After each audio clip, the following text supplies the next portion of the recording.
year 2023 po, na-diagnose po siya ng leukemia, cancer of the blood. Bilang isang ina po, hindi po nawawala sa puso ko yung sakit, yung hirap, takot kung ano po yung maaaring mangyari sa hinaharap.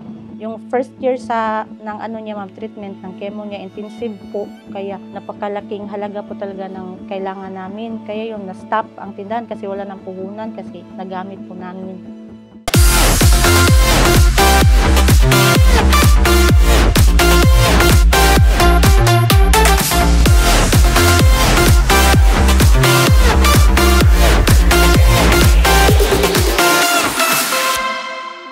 Nagpunta din ang ating team sa Balamban, Cebu para mamahagi ng Hako Challenge Sari-Sari Store. Tignan po natin ang kwento ni Madam Rebecca.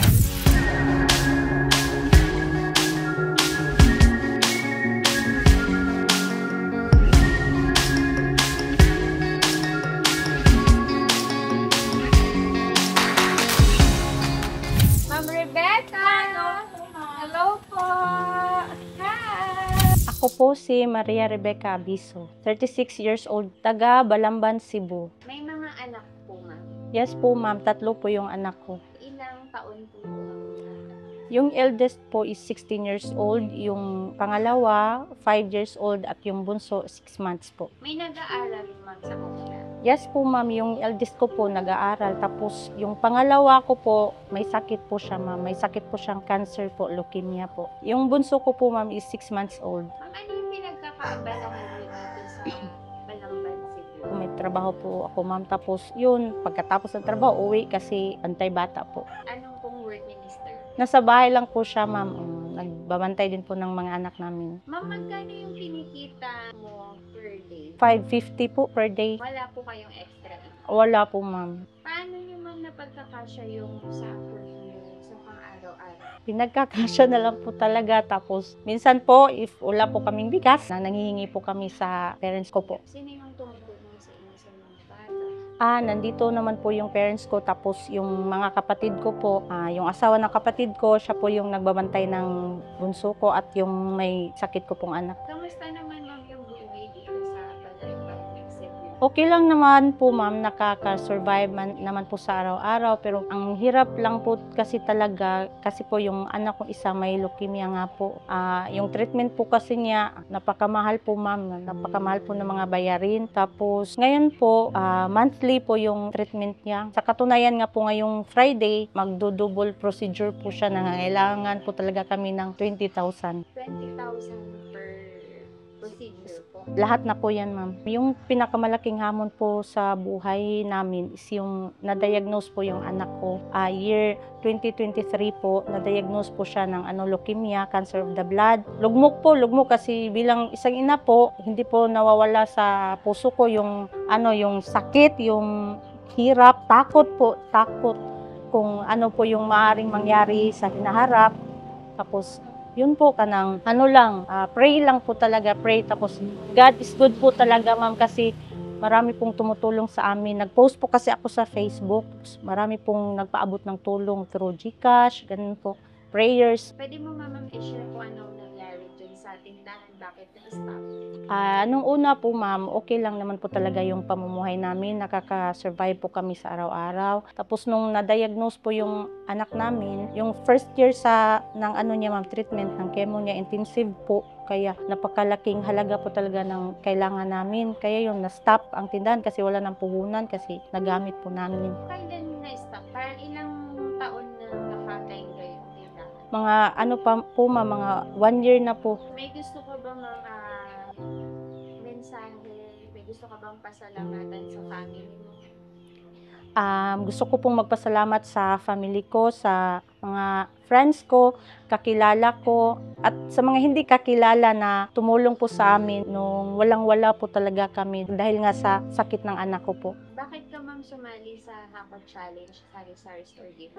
Nung una po ma'am, nagdadalawang isip po talaga ako kasi nakita ko po yung mga videos ni Madam Maricel Tulfo, talagang deserve po talaga nung ibang sumali na matulungan. Kasi po yung tirahan nila. Kaya nga, pinaalam ko po sa inyo na ma'am, deserve ko ba to? Kasi may maayos po akong bahay. Pero sa sarili ko po, alam ko po kasi na kailangan po talaga namin ng tulong. Kaya yon, sumali po ako at nag-pray po talaga ako ma'am na sana mapili. God is good po talaga at napili niyo po ako. Bakit mo pa sumali? Para po pandagdag po ng pang-araw-araw po ma'am. Ano yung naramdaman mo, ma'am, nung nalaman mo isa ka sa napili? Nung nalaman ko po ma'am na napili ako, excited po talaga ako kasi nanonood po ko ng mga videos ni Ma'am Maricel. Yun po, nakaka-excite.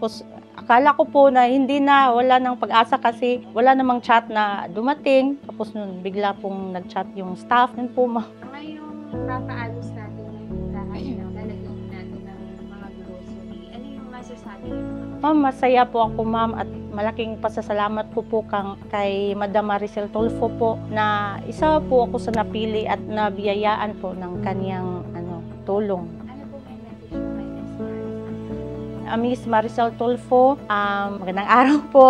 Maraming salamat po ma'am na isa po kami sa mabibigyan niyo po ng tulong ma'am. God bless you po at sana po marami pa po kayong matulungan madam. Salamat po. Belated happy birthday po Ma'am Maricel po.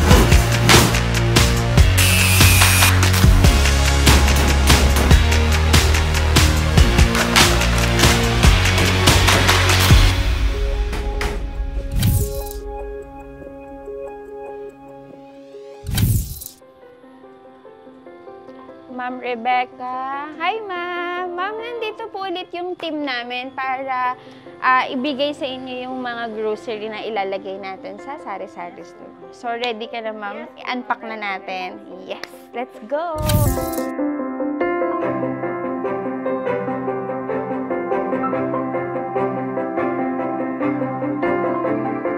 Yan, ma'am. So, yung mga grocery natin na ilalagay sa tindahan niyo. So, ano pong masasabi niyo? Masaya po ako ma'am at sobrang excited po na sa wakas magkakalaman na din ulit yung tindahan namin, mapupuno na rin. So, ma'am, ano masasabi mo kay Miss Maricel? Hello po Ma'am Maricel Tulfo. Maraming salamat po ma'am at isa po ako sa napili na mabigyan po ng Sari-Sari Store. Napakalaking tulong na po talaga ito para sa amin lalo na po may sakit po itong anak ko. God bless you po ma'am at belated happy birthday po and more birthdays to come. Ingat po kayo palagi. Thank you po.